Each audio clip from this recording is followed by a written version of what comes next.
찬송가 94장 같이 하시겠습니다.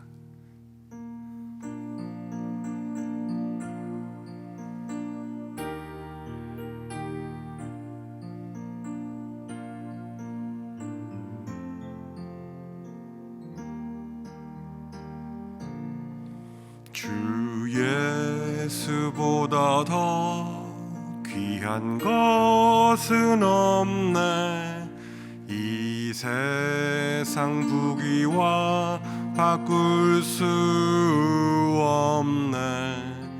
영죽을 내 대신 돌아가신 그 놀라운 사랑 잊지 못해. 세상 즐거움 다 버리고 세상 자랑 다 버렸네. 주 예수보다 더 귀한 것은 없네. 예수밖에는 없네.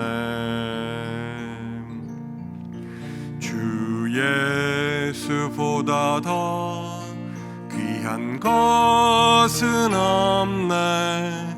이 세상 명예와 바꿀 수 없네. 이전에 즐기던 세상 일도 주 사랑하는 마음 뺏지 못해. 세상 즐거움 다 버리고 세상 자랑 다 버렸네. 주 예수보다 더 귀한 것은 없네. 예수밖에는 없네. 주 예수보다 더 귀한 것은 없네. 이 세상 행복과 바꿀 수 없네. 유혹과 핍박이 몰려와도 주 섬기는 내 맘 변치 않아. 세상 즐거움 다 버리고 세상 자랑 다 버렸네. 주 예수보다 더 귀한 것은 없네. 예수밖에는 없네. 이젠 다 같이 일어나셔서 사도신경으로 우리의 신앙을 고백하시겠습니다. 전능하사 천지를 만드신 하나님 아버지를 내가 믿사오며 그 외아들 우리 주 예수 그리스도를 믿사오니 이는 성령으로 잉태하사 동정녀 마리아에게 나시고 본디오 빌라도에게 고난을 받사 십자가에 못 박혀 죽으시고 장사한 지 사흘 만에 죽은 자 가운데서 다시 살아나시며 하늘에 오르사 전능하신 하나님 우편에 앉아 계시다가 저리로서 산 자와 죽은 자를 심판하러 오시리라. 성령을 믿사오며 거룩한 공회와 성도가 서로 교통하는 것과 죄를 사하여 주시는 것과 몸이 다시 사는 것과 영원히 사는 것을 믿사옵나이다. 아멘. 다 자리에 앉으시겠습니다.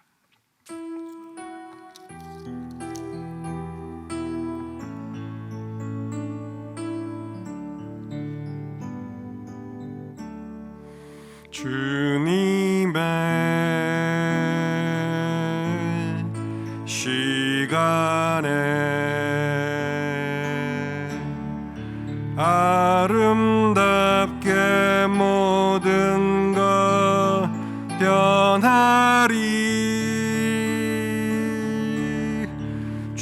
주님 나의 갈 길을 인도하여 주시니 주의 뜻을 따라서 살리라. 주님의 시간에 아름답게 모든 것 변하리. 나의 정성 다하여 주를 찬송하오니 주의 뜻을 이루어 주소서.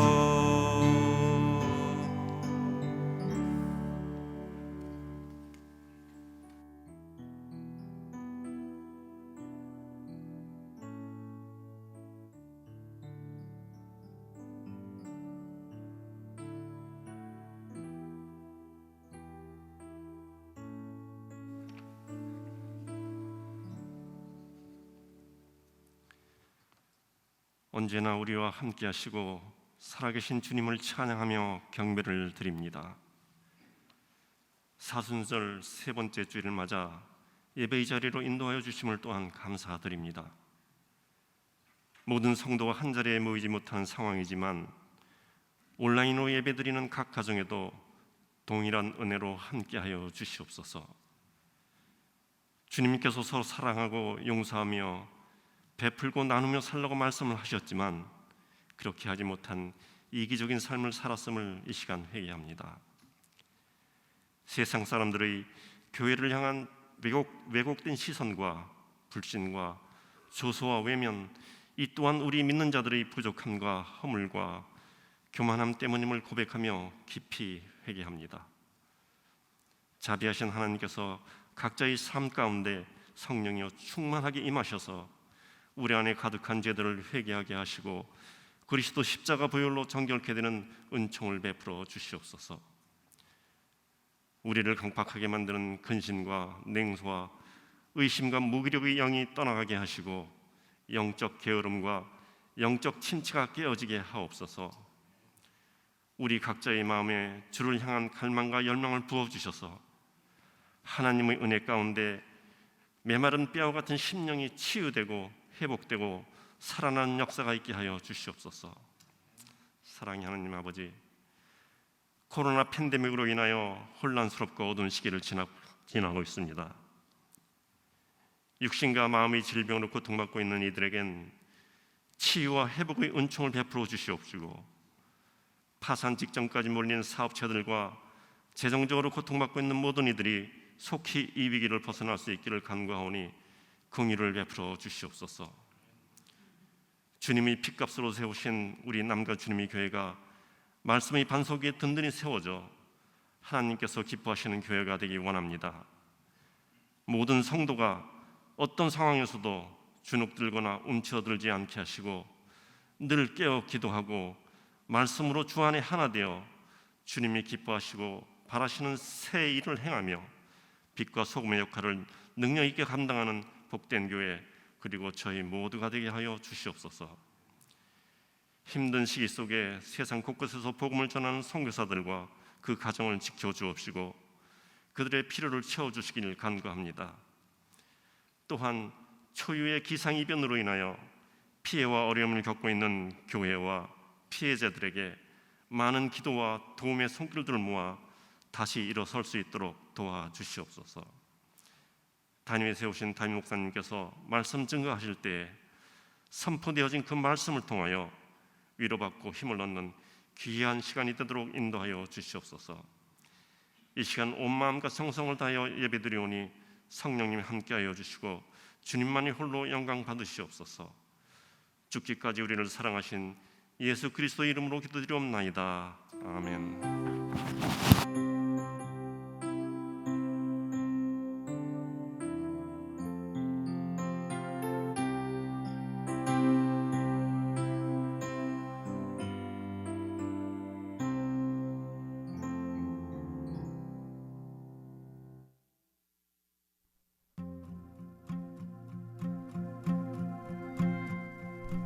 오늘 우리 교회에 새로 오셨거나 온라인 예배를 같이 들으시는 모든 분들을 주님의 이름으로 환영하고 축복합니다.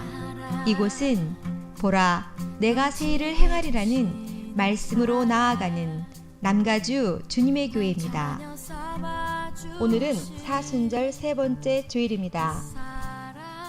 3월 7일 오늘 온라인 교구와 속회 모임이 있습니다. 주바라기 교구는 오후 2시에서 3시며 플러튼과 은혜 교구는 밤 7시에서 8시입니다. 해당 속회원들의 적극적인 참여 부탁드립니다. 다음 주일 3월 14일 주일 데일라이트 세이빙이 시작됩니다. 3월 13일 토요일 주무시기 전에 시간을 1시간씩 더하시기 바랍니다. 타필린 성경 암송 프로그램이 진행 중입니다. 4월 7일 수요일부터는 새로운 학기가 시작되오니 하루를 말씀으로 무장하고 선포할 수 있는 이 프로그램에 많은 신청 부탁드립니다. 한교총 주관 사순절 특별 새벽 기도회가 4월 4일 부활주일까지 진행되고 있습니다. 한교총은 최근 기상이변에 따른 한파와 눈폭풍으로 큰 피해를 입은 중남부 5 한인교회들을 돕는 모금을 하고 있습니다. 기도와 헌금으로 동참해 주시기를 바랍니다. 2021년도 주소록이 나왔습니다. 한 부씩 가져가시기 바랍니다. 이외에 다른 광고는 홈페이지의 주보를 참고해 주시기를 바랍니다. 오늘 예배를 통해 많은 은혜 받으시기 바랍니다. 이제 말씀을 받으시기 위해 모두 일어서시겠습니다.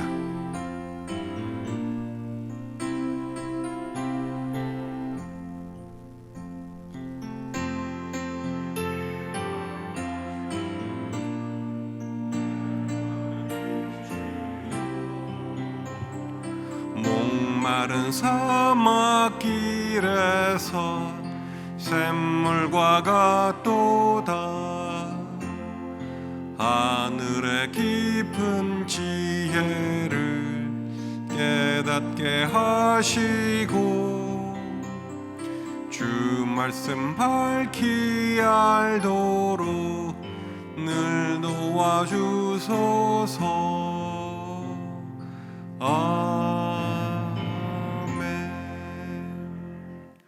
이것은 나의 성경입니다. 나는 이 성경이 말씀하시는 사람이 될 것이며 이 성경이 말씀하시는 것을 소유할 것입니다. 이 성경이 말씀하는 대로 살 것입니다. 나는 오늘도 하나님의 말씀을 배우겠습니다. 마음을 열어 이 말씀을 받고 물된 농산 같고 마르지 않는 샘 같은 복된 자가 될 것입니다. 아멘. 오늘 이 시간 하나님께서 우리에게 주시는 말씀은 요한복음 13장 36절에서 38절까지의 말씀입니다. 요한복음 13장 36절에서 38절까지의 말씀을 저와 함께 교독하십니다. 36절입니다. 시몬 베드로가 이르되 주여 어디로 가시나이까? 예수께서 대답하시되 내가 가는 곳에 내가 지금은 따라올 수 없으나 후에는 따라오리라. 베드로가 이르되 주여 내가 지금은 어찌하여 따라갈 수 없나이까? 주를 위하여 내 목숨을 버리겠나이다. 같이 읽으십시다. 예수께서 대답하시되 내가 나를 위하여 내 목숨을 버리겠느냐? 내가 진실로 진실로 내게 이르노니 다 굴기 전에 내가 3번 나를 부인하리라. 아멘. 다 자리에 앉으시기 바랍니다.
앞에 감사를 드립니다. 우리 옆에 계신 분들 한번 인사하시기 바랍니다. 주님께서 당신을 위해서 죽으셨습니다. 우리는 이길 것입니다. 승리할 것입니다. 우리 집안에서 지금 동영상으로 예배하시는 분들, 또 아기를 손자 손녀를 안고 지금 예배하시는 분들, 그 집안에 그 가정에 하나님의 크신 은혜와 축복이 있기를 간절히 기원합니다. 참 요즘 우리는 갑작스러운 변화를 자주 겪으면서 정말 밤새 안녕하셨습니까? 라고 하는 그 인사가 너무나도 당연한 그런 때를 살아가고 있습니다. 그런데 이렇게 잠시 후의 일을 알 수 없는 삶을 살아가면서도 우리는 내일을 장담하고 오늘을 자신하며 살아갈 때가 얼마나 많은지 알 수 없습니다. 제가 아는 어느 집사님은 한국에 여행을 가셨습니다. 그래서 한국이 너무 좋아서 노후에 여기 와서 살아야 되겠다 하고 집도 거기에 장만을 했습니다. 그리고 이왕 한국에 나왔으니까 건강검진도 하고 들어가야 되겠다 하고 세브란스에 가서 검사를 했는데 병원에서 연락이 오기를 조금 이상한 부분이 있으니까 재검을 해야 되겠다고 해서 재검을 하셨습니다. 얼마나 불안하고 염려스러웠겠어요. 근데 결과는 위암이었습니다. 그리고 속히 수술해야 된다고 그래서 그냥 한번 해보고 미국에 들어오려고 그랬는데 한국에서 수술을 하고 그리고 미국에 들어와서 계속해서 치료하는 중에 그만 회복이 안 돼서 1년 만에 돌아가시고 말았습니다. 참 내일을 알 수 없는 우리들의 모습입니다. 성경에도 이런 사람의 이야기가 나옵니다. 내일 이 도시나 저 도시를 다니면서 돈을 많이 벌어서 쌓아놓았으니 이제는 먹고 마시고 쉬자 하는 이 사람에게 하늘의 소리가 들렸다고 말씀합니다. 이 밤에 내 생명을 취하리니 그리하면 네 가진 것이 다 네 것이 되겠느냐라고 말씀하셨다는 것입니다.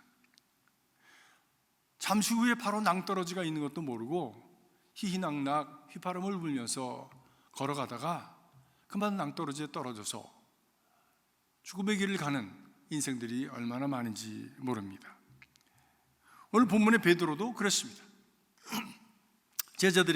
예수님께서 제자들에게 서로 사랑하라. 이로써 사람들이 너희가 내 제자가 된 것을 알리라 라고 말씀을 하시자 베드로가 말을 합니다. 주님 어디 가십니까? 주님 어디 가십니까? 근데 주님께서 하신 말씀이 내 가는 곳을 내가 지금은 따라올 수 없지만 후에는 따라오리라 말씀하셨습니다. 베드로가 계속 묻습니다. 왜 지금은 따라가지 못합니까? 여기까지 주님 따라왔는데 왜 지금 못 간다는 말씀입니까? 주님 위해서 목숨이라도 버릴 것입니다. 그러자 주님께서 하시는 말씀이 정말 네가 나를 위해서 목숨이라도 버리겠느냐? 진실로 진실로 네게 이르노니 네가 닭 울기 전에 3번 나를 부인할 것이다 라고 말씀을 하시면서 도무지 베드로로서는 그 자존심과 그리고 자기가 가진 자신감과 자기의 확신과는 걸맞지 않은 자기의 모습으로 전락될 것이라고는 주님의 받아들일 수 없는 그 말씀을 그가 듣게 되었습니다. 어찌 보면 참으로 아는 자와 아지 못하는 자 사이에 선문답이 오고 가는 것 같아요. 베드로가 나는 주님을 위해서 죽겠습니다라고 할 때 그것이 진심이었을 것입니다. 어떻게 감히 예수님 앞에서 거짓말을 하겠습니까? 난 이거 정말이야, 참이야, 나는 내 모든 것을 걸고 얘기할 수 있어로 하고 자기의 인격과 자기 삶 전체를 걸고 하는 그 말 아니겠습니까? 주변에 제자들도 많이 있는데. 그러나 정작 현실에 부딪히자 그는 자기도 모르는 사이에 거의 본능적인 자기 방어 자세를 취하고 예수를 부인하였습니다. 그렇게 기고만장하던 그가 그렇게 추락하게 될 줄은 자신도 몰랐은 것이죠. 우리는 모르는 인생을 살아갑니다. 살아보지 않은 인생을 살아가는 거지요. 감히 제가 여러 어르신들 앞에서 이런 말씀을 하는 것이 주제 넘은 말씀인지 모르지만 우리는 내일을 살아보지 않았지 않습니까? 그런데 내일을 향해서 가지 않습니까? 다음 발걸음을 우리는 옮겨보지 않았지 않습니까? 그러나 다음 발걸음을 옮기는 삶을 살아가고 있지 않습니까? 아직 가보지 않은 땅을 밟고 가보지 않은 시간으로 들어가면서 그 미지의 삶 속에 어떤 일이 일어날지 알지 못하는 가운데 오늘을 걸어가게 되는 것입니다. 모르는 삶을 살아가면서 장담하고 확신하고 그리고 참 큰 소리치는 그 베드로는 정말 실상은 내실이 너무 빈약했던 사람이죠. 이런 베드로의 모습을 보면서 우리는 베드로가 실패한 원인을 볼 수 있습니다. 그를 통해서 우리 스스로는 넘어지지 않는 신앙인이 되기를 바랍니다. 그렇다면 베드로의 실패의 원인이 무엇이었습니까? 첫 번째로 그는 자기 자신을 너무 몰랐다는 것입니다. 자기 자신을 너무 몰랐어요. 아니, 알았음에도 불구하고 감당할 수 없는 자기 때문에 스스로가 무너지는 그런 자리에 있게 되었는지도 모르겠습니다. 우리는 성경을 통해서 베드로가 얼마나 급하고 독단적이고 충동적인 사람인지, 생각보다 말이 많고 그리고 행동이 먼저 앞서가는 사람이었는지 우리는 계속해서 봅니다. 3년 반 동안 주님과 함께 하는 가운데 그가 보여진 그 모습은 자기 한계를 모르는, 우리 같은 여상한 사람들이 그의 모습을 볼 때도 아니, 이 철없는 사람이 왜 또 이런 얘기를 하나, 왜 또 이렇게 행동을 하나 할 정도로 그는 자기 자신에 대해서 어쩌면 무지하고 그것으로 인해서 무책임한 그런 경우에, 그런 상황에 떨어져 버리는 사람이었죠. 자기 능력의 한계를 몰랐던 사람입니다. 현재 자신이 주님이 가신 십자가의 길을 갈 수 없는, 갈 수 있는 능력을 갖지 못했다는 것, 그것은 그는 몰랐습니다. 사람은 누구나 자기 자신을 절대화하면서 살아갑니다. 심지어 어린아이조차도 3살짜리도 자기가 완전한 줄 안대요. 그래서 부모에게 소리하고 조금 더 커지면 또 이제 어른이 된다고 또 자기 자신이 이제 완성된 사람인 것처럼 그 생각하면서 반항하고 불순종하면서 살아갑니다. 심지어 어린아이들은 자기가 슈퍼맨으로 착각합니다. 그러나 우리의 실상은 고집스러우며 또 옳고 선한 것에 대해서는 무력하고 모순과 결점이 많은 그런 사람들입니다. 우리는 이런 자기 자신의 모습을 잘 보지 못하고 살아갑니다. 오늘도 아침에 제가 교회에 오니까 샤워를 잘 하고 그리고 아침에 일어나서 화장을 하고 머리를 잘 다듬고 그렇게 나왔습니다. 아주 멋있게 제 나름대로는 최선을 다해서 제일 단정한 모습을 하나님께 보여드려야지, 그리고 교인들을 만나야지라고 왔는데 집사람이 차에서 내리는데 그래요. 아이고, 뒷머리가 아주 엉망진창일세. 그래서 제가 얼뜻 생각이 드는 게, 그렇지, 나는 잘한다고 했는데 내 뒷꼭지는 내가 보질 못하는 거예요. 그래서 얼른 방에 들어가서 제가 보니까 정말 뒷꼭지가 엉망진창이 됐더라고요. 마음속 자동차 타고 오면서 의자에다 비볐겠죠. 그런데 저는 모르는 거예요. 근데 우리 집사람이 옆에서 뒷꼭지가 엉망진창이었어요. 그래서 속으로 저도 그랬죠. 당신 뒷꼭지는 어떨까?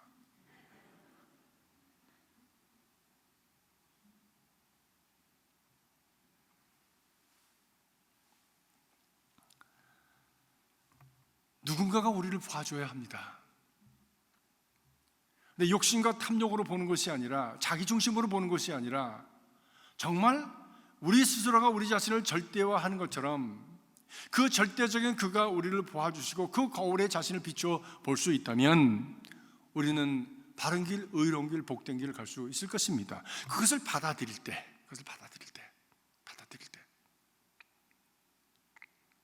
그분이 누구입니까? 그분이 우리 주님이십니다. 우리 하나님이십니다. 그분께서 주신 말씀을 통해서 우리는 우리 자신의 뒷꼭지를 볼 수 있게 되어지는 것이죠. 우리 내면의 실상을 볼 수 있게 되어지는 것입니다.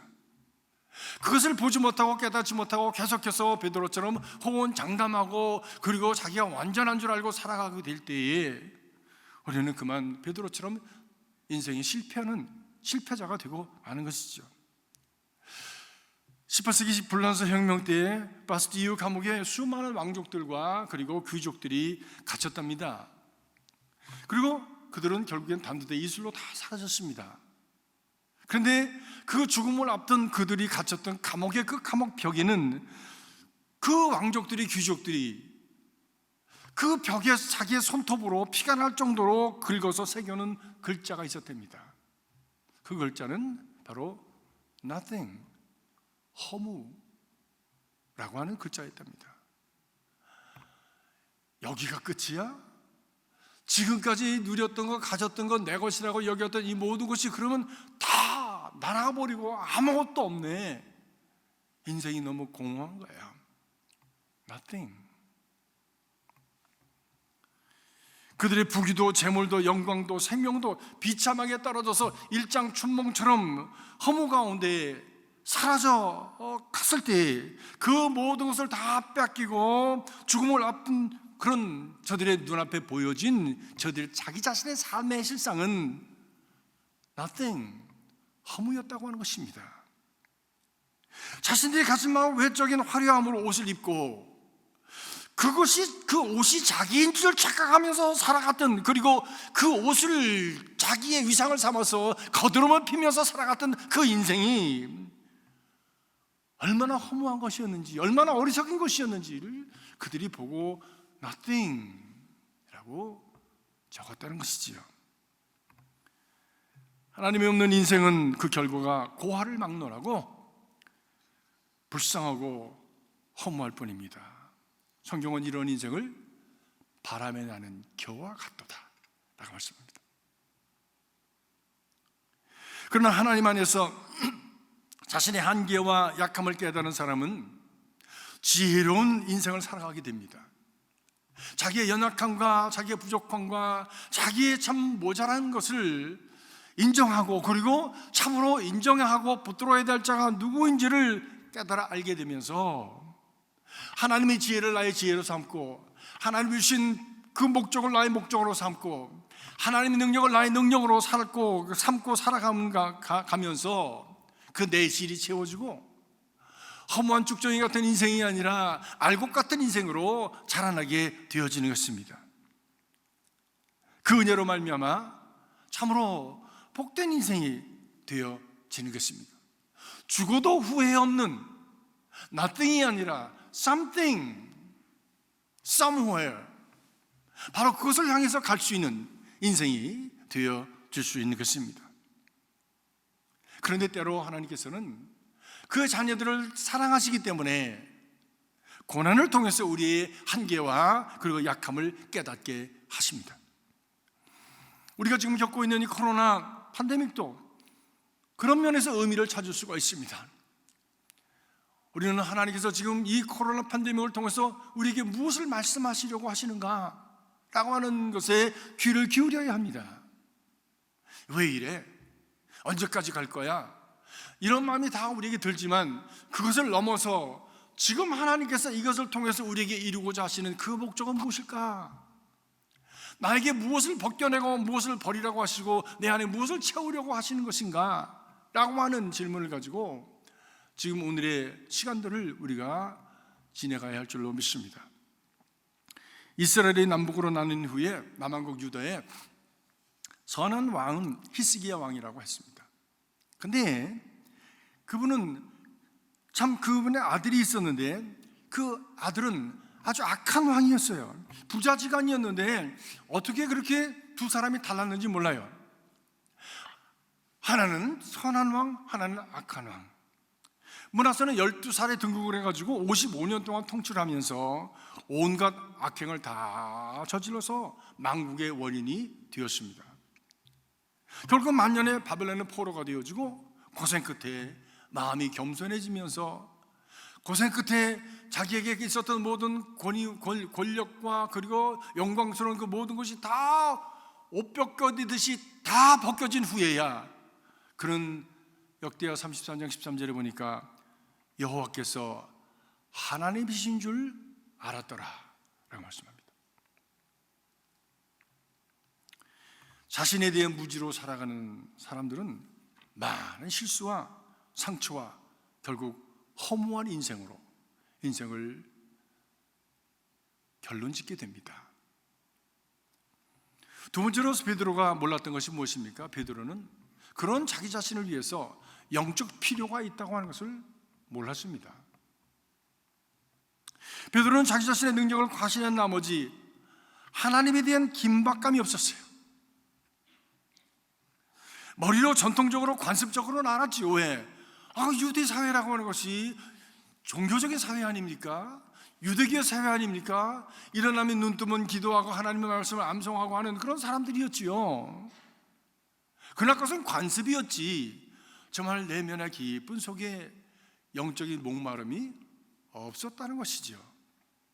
이딴 사건들을 돌이켜보면 우리가 베드로가 어떤 사람이었는지 내면의 모습을 볼 수가 있습니다.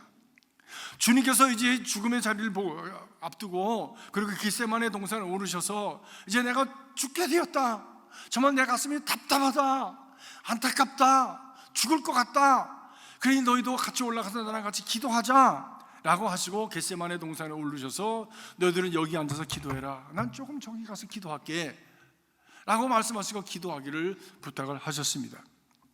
기도하시다가 다시 돌아와서 보니까 제자들이 졸고 있었어요. 자고 있었어. 또 기도하고 돌아오면 또 자고 있었어. 기도의 자리에서 예수님이 보신 제자들의 모습은 너무나도 안타깝고 답답했죠.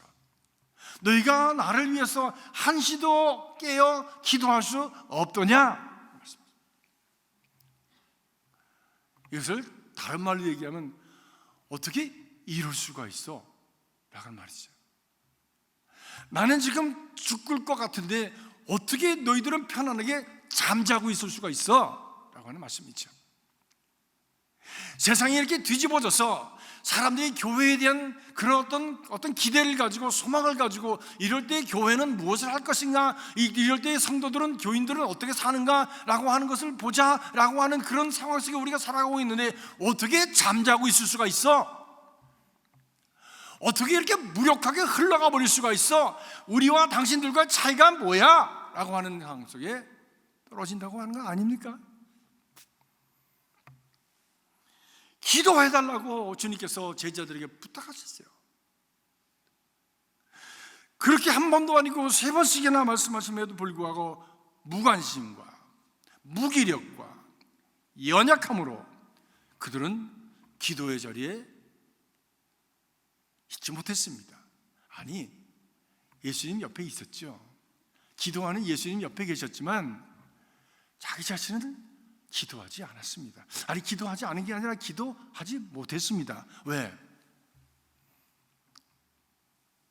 마음은 원이로되 육신이 약해서 기도하지 못했습니다. 기도 생활을 하다 보면, 신앙생활을 하다 보면요, 우리가 육신의 한계를 넘어야 될 때가 있습니다. 이걸 넘지 못하면 늘 기도 시간을 뺏깁니다. 아침에 일어나서 기도합니다. 근데 그 시간에 카톡이 옵니다. 그러면 기도하려다가 전화기를 빼가지고 카톡부터 봅니다. 누가 일찍 시간에 무슨 급한 일이 있나? 카톡을 보고 하나하나 살피다 보면 그 다음에 이메일로 들어갑니다. 이메일로 들어가다 보면 이미 거기에 빠져 있어요. 그 다음에는 유튜브 보기 시작합니다. 날씨 보기 시작합니다. 기도하는 시간 다 빼앗기고 기도할 마음이 사라져버렸어요. 그러면 하루가 뒤죽박죽이 돼요. 하루가 부산해.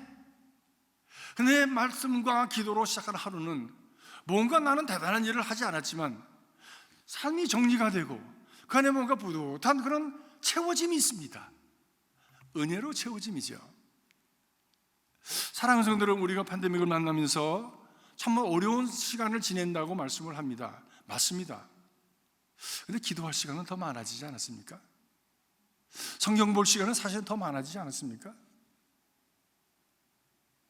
근데 우리 안에 불안함과 두려움과 그리고 불만과 불평으로 가득 채우면서 또 미래에 대한 어떤 염려와 근심으로 가득 차면서 실상은 기도하지 못하고 실상은 말씀 앞에 나가지 못하고 그리고 이게 비대면 예배가 익숙해지면서 예배 드리는 것도 점점 멀어지는 그런 흘러가 버리고 떠내려가는 무력한 신앙이 되어져 가고 있는 것은 아닌가라고 하는 생각을 하게 됩니다.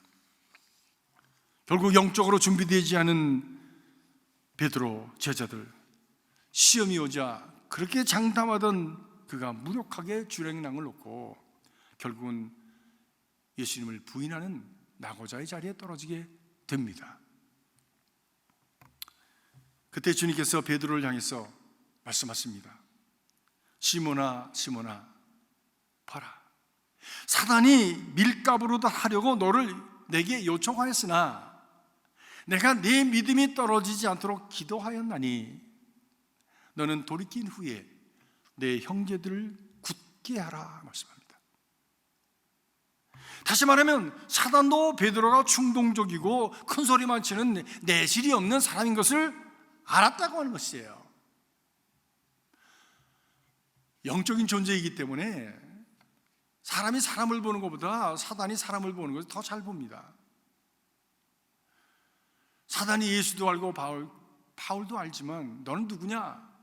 앙화하면서 거짓 복음을 전하는 자에게 해코지를 했다고 하는 말씀이 우리 사도행전에 나오지 않습니까? 사단 마귀도 베드로의 약점을 알고 있었습니다.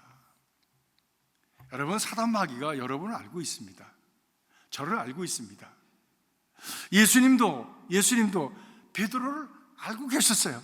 그래서 베드로에게 계속해서 말씀하셨고 기도해라, 깨어있어라 말씀하셨고, 그리고 내가 이제 넘어질 터인데 넘어져도 다시 일어나면 내 형제들을 굳게 해라, 넘어질 것도 하셨어요.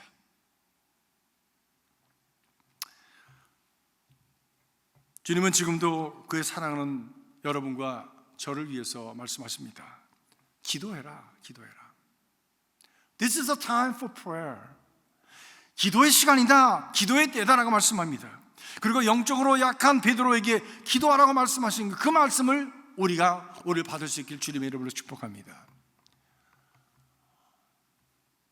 연합감리교회 미래를 위해서 준비하는 준비 모임이 어저께 여기 파운틴밸리라고 하는 곳에서 있었습니다. 거기에 참여했습니다. 얼마나 많이 찬양을 하고 얼마나 많이 기도했는지 몰라요.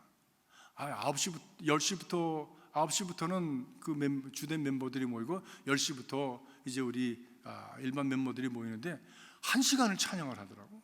1시간. 저 뭐 영어 찬양을 하니까 잘 모르는데 그 찬양과 그들이 예배하는 그 모습이 얼마나 은혜스러운지 막 이렇게 빠져들어가고, 그리고 뭔가 이렇게 와서 이렇게 우리를 감싸는 그런 은혜의 경험을 했습니다. 그리고 말씀을 전하고 1시간을 말씀을 전하고 30분을 기도를 중보기도를 했습니다. 그렇게 열심히 기도를 했어요. 기도 제목 하나씩. 그리고 그 기도의 운동이 지금 전국적으로 일어나고 있습니다. 이 전통주의를 위한 하나님 말씀을 고소하자, 이 수호하자라고 하는 전통주의 그 교회들이 함께 모여서 매 수요일 날마다 진행이 되고 있는 상황이죠. 지금은 time for prayer, 기도해야 될 때라고 하는 것이지요.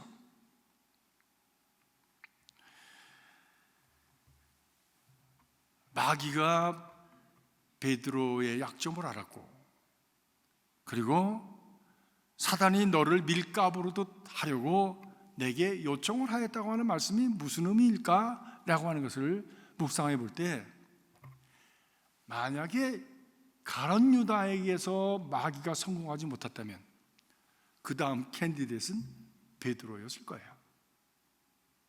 그를 밀가부로도 하려고 했다고 하는 것이죠. 제일 쉬운 사람이라는 겁니다.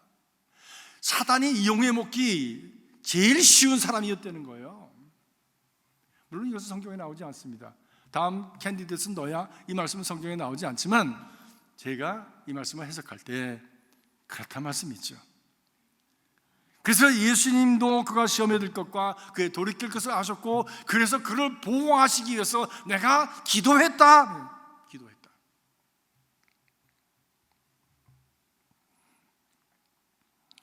기도는 영혼의 촛불과 같아서 어두운 우리의 삶에 소망을 줍니다. 용기가 되고 그리고 참 지혜가 됩니다. 기도는 우리의 능력이 되어서 우리 삶의 약함과 아픔과 시련을 넘어서 담대하게 나아갈 수 있는 힘을 주는 것입니다. 주님도 기도 외에는 이런 이유가 나갈 수 없느니라 하시면서 악한 사단의 공격을 대처할 능력이 바로 이 기도로부터 있게 되는 것을 말씀하셨습니다. 기도는 지혜의 길을 주어서 우리로 하여금 참 하나님의 뜻을 깨닫게 하고 진정한 자기에 대한 암과 그리고 시련을 넘어서 우리가 무엇을 위해서 살아가야 되는지 삶의 바른 목표와 가치를 깨닫게 해주는 길이 되어집니다. 반면에 성도가 기도하지 않을 때 베드로처럼 떨어지게 되는 것이죠. 어느 틈에 그 영혼에 기름때가 끼고 어둠이 찾아 들어와서 운신이 무거워지고 복된 길에서 벗어나서 병들고 넘어지게 되는 것입니다. 사단의 시험이 가득한 인생 광야로 몰려 들어가게 되어지는 것입니다. 사랑하는 성도 여러분, 특별히 코로나 팬데믹은 우리에게 기도하기를 요청하고 있습니다. 기도하는 저와 여러분이 될 수 있길 주의 이름으로 축복합니다. 어떤 기회든지 기도의 기회를 잡으십시오. 특별히 지금 전국적으로 온 교회들이 함께 40일 동안 사순절 특별 새벽 기도를 하고 있는데 여러분, 이런 기회들을 잡으셔야 됩니다. 어떻게 목사가 더 이상 어떻게 할 수가 없어. 일일이 전화해서 새벽 기도 참여하셨습니까? 기도하셨습니까? 물어볼 수도 없는 것이고, 제가 너무 신사적이지 않습니까? 기회를 계속 제공해 드리는데 그것을 안 잡는 것은, 그 물을 마시지 않는 것은 내게 달려 있는 것이잖아요. 왜? 내 인생이니까. 왜? 내 영혼이니까. 살고 죽는 것이 달려져 있는 것은 결국엔 내게 달려 있는 거예요. 하나님께서 예수 그리스도를 보내주셨지만 그 예수 그리스도를 받아들이고 믿고 그리고 따르는 것은 결국엔 내가 해야 되는 거예요.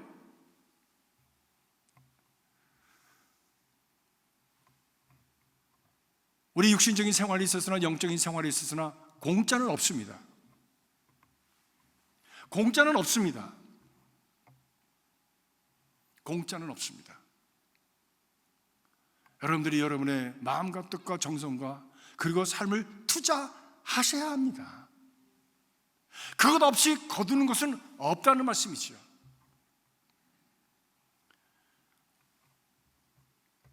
우리 교회에서 제공되고 있는 성경 공부, 성경 암송 기회, 이렇게 하십시오, 저렇게 하십시오, 가이드라인을 드릴 때 저건 나를 위한 것이구나 라고 생각하시기 바랍니다. 어떤 분은 광고를 2달 동안 했는데도 몰랐대. 그런 분들이 계시더라고. 내가 듣고 싶은 것만 듣는 거야. 이거 selective hearing이라고 합니다. 선별적으로만 자기가 듣는 거야. 내게 편안한 것만 듣는 거야. 아니요, 편안한 것만 들어서는 안 됩니다. 단 것만 먹어서는 안 됩니다. 다 썩습니다. 당뇨 걸립니다. 무서운 질병에 걸려서 죽습니다. 쓴 것도 먹어야 됩니다. 때로 약도 먹어야 돼요. 깨어 기도하라. 기도 외에는 이런 주가 나갈 수 없느니라 주님께서 크게 말씀하십니다. 언제 이것이 끝날까요? 언제 지나갈까요? 어떻게 극복할까요? 우리가 물론 모든 최선을 다합니다. 테스트도 하고 그다음에 백신도 맞고 다 하지만 그러나 이 모든 어둠 속에서 하나님의 그 뜻이 다 이루어지기 전까지는 이것이 지나가지 않을지도 모릅니다.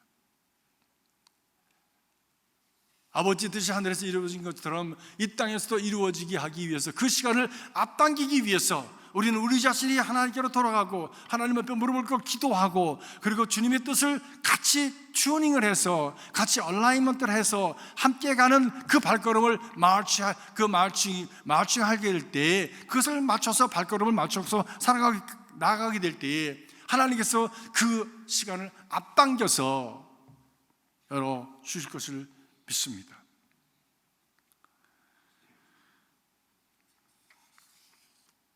마지막으로 베드로는 궁극적으로 자기 자신의 목적을, 삶의 목적을 몰랐습니다.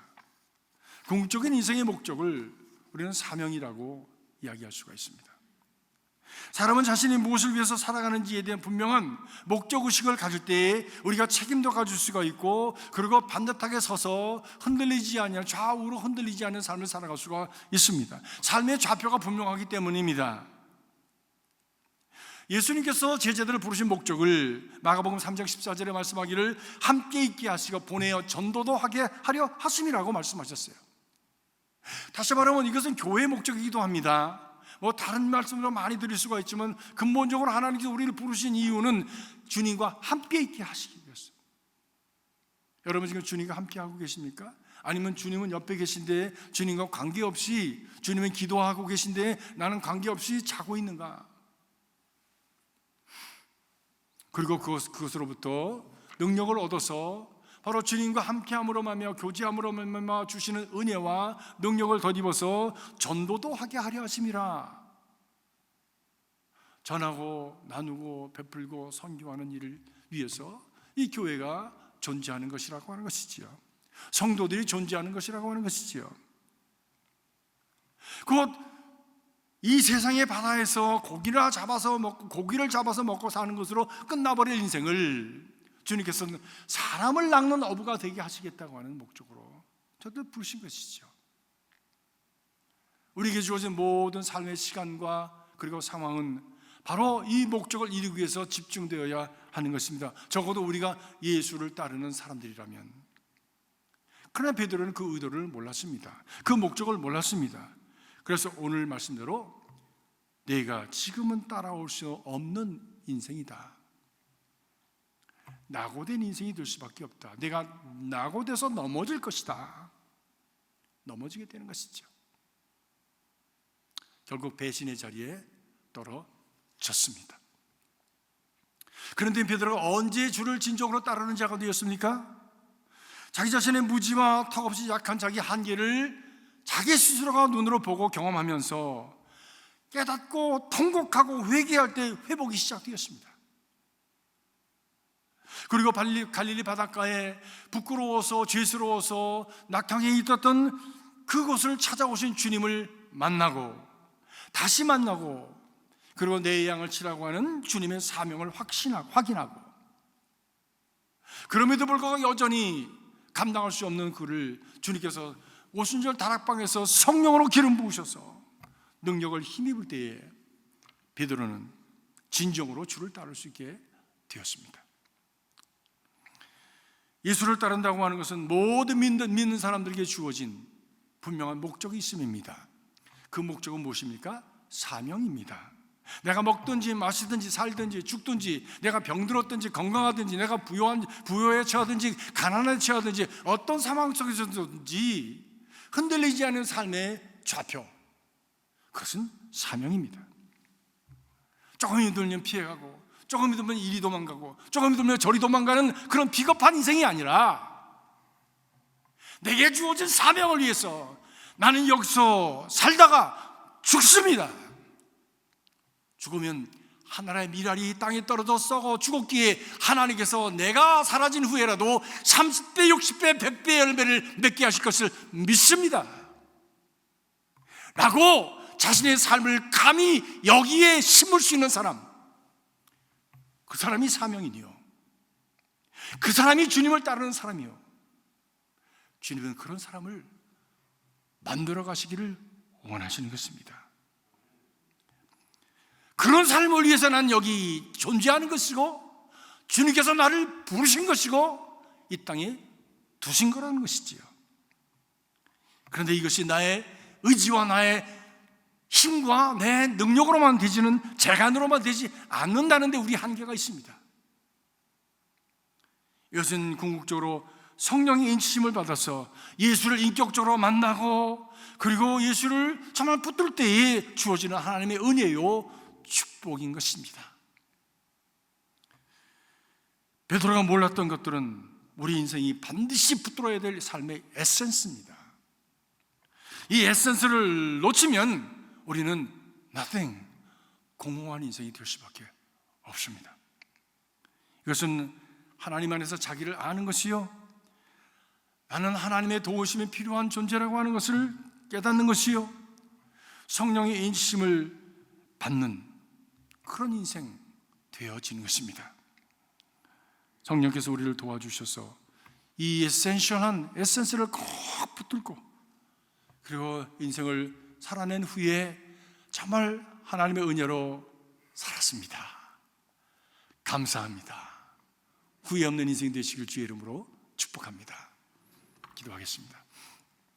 살아계신 아버지 하나님, 오늘도 혼돈스러운 시대를 살아가면서 우리가 붙들어야 될 삶의 에센스가 무엇인지를 저희들이 실패한 베드로를 통해서 살펴보았습니다. 주님, 저희들 긍휼히 여겨 주시옵소서. 어둠 속에서 헤매며 우왕좌왕 좌지우지되는 인생이 아니라 우리의 연약함을 하나님 앞에 인정하고, 그리고 하나님의 도우심을 받고 성령의 인침을 받는, 그래서 우리에게 주어진 삶의 목적과 사명을 위해서 달려가는 참으로 보람직하고 복된 삶이 되게 하여 주시옵소서. 우리와 함께하여 주시옵소서. 예수님의 이름으로 기도합나이다. 아멘.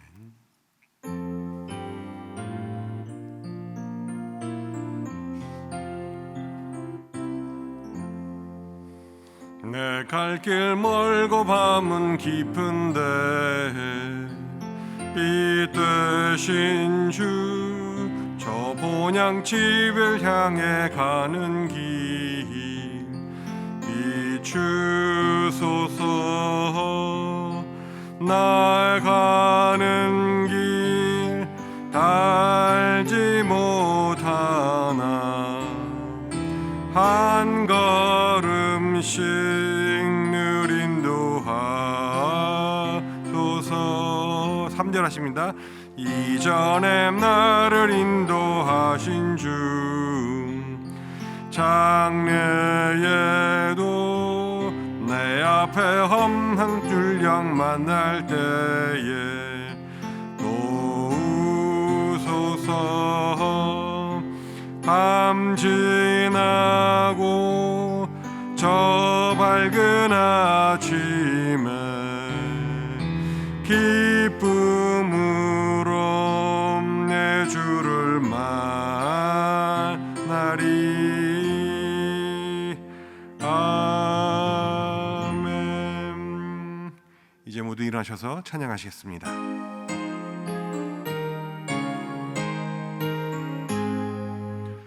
만복의 근원 하나님, 온 백성 찬송 드리고 저 천사여 찬송하세.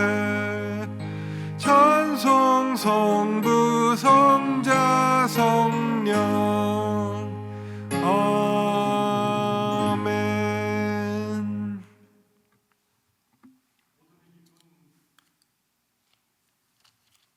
어둠이 깊은 이 땅을 살아가면서 주님 바라보게 하심을 감사합니다.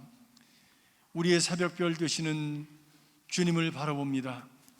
주님, 믿음으로 바라보는 사랑하는 성도들의 심령 속에 주님께서 하나님의 은혜로 임하시고, 하나님의 능력으로 임하시고, 지혜로 임하시고, 축복으로 임하셔서 이 어둠을 능히 이기는 빛된 삶을 살아가기에 부족됨이 없도록 축복하여 주시옵소서. 하나님, 간절한 염원과 이 믿음을 가지고 귀한 제물을 주님 앞에 드렸습니다. 이것을 위해서 살아가겠다고 헌신하며 드리는 이 사명의 어린 귀한 제물이 하나님 앞에 영광되게 하시고, 이 물질이 사용될 때마다 하나님 영혼 구원과 주님의 영광을 크게 나타내며 주님에게 기쁨이 되는 아름다운 일들이, 생명의 일들이 곳곳에 일어나게 하여 주시옵소서. 믿음으로 드렸사오니 살아오는 성도들의 심령과 가정과 일터와 저들의 손과 발을 축복하셔서 저들이 가는 곳마다 복스러운 역사들이 충만케 하여 주시옵소서. 예수 그리스도 이름으로 간절히 축원하옵나이다. 아멘.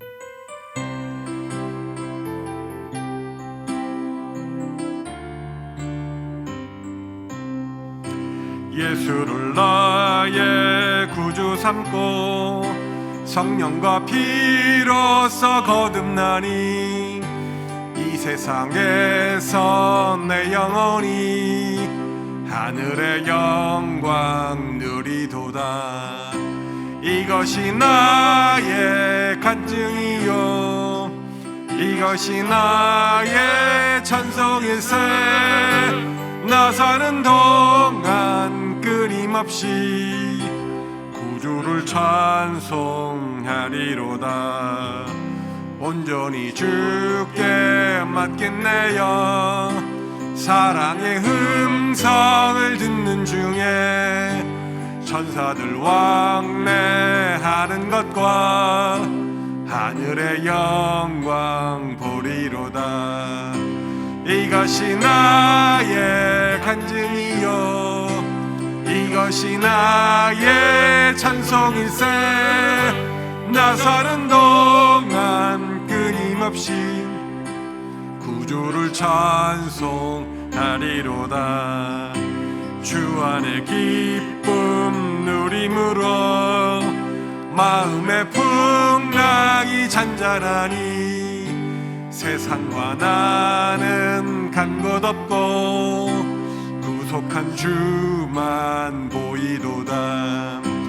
이것이 나의 간증이요 이것이 나의 찬송일세. 나 사는 동안 끊임없이 구주를 찬송하리로다. 아멘. 이제는 하늘아버지의 극진하신 사랑과 우리 구주 예수 그리스도의 십자가 구속의 은총과 날마다의 삶 속에서 우리로 하여금 구원의 주요 온전케 하시는 주인 예수 그리스도를 바라보며 그의 길을 따라갈 수 있도록 힘주시고 격려하시고 도전하시고 인도하시는 성령님의 교통하심이 오늘 주의 말씀을 받고 가장 귀한 삶의 에센스를 붙들고 흔들리지 않는 삶, 지혜로운 삶, 복된 삶을 살아가기를 소원하며 의전을 나가는 사랑하는 성도들의 심령과 가정과 일터와 자녀손들 위해 저들의 손과 발이 닿는 삶의 구석구석 위에 우리가 함께 섬기는 귀한 제단 위에 그리스도의 복음이 선포되어지는 이 땅의 모든 처소들 위에 우리가 사랑하는 미국과 또 대한민국 위에 지금으로부터 영원까지 함께 하시옵기를 간절히 축원하옵나이다. 아멘.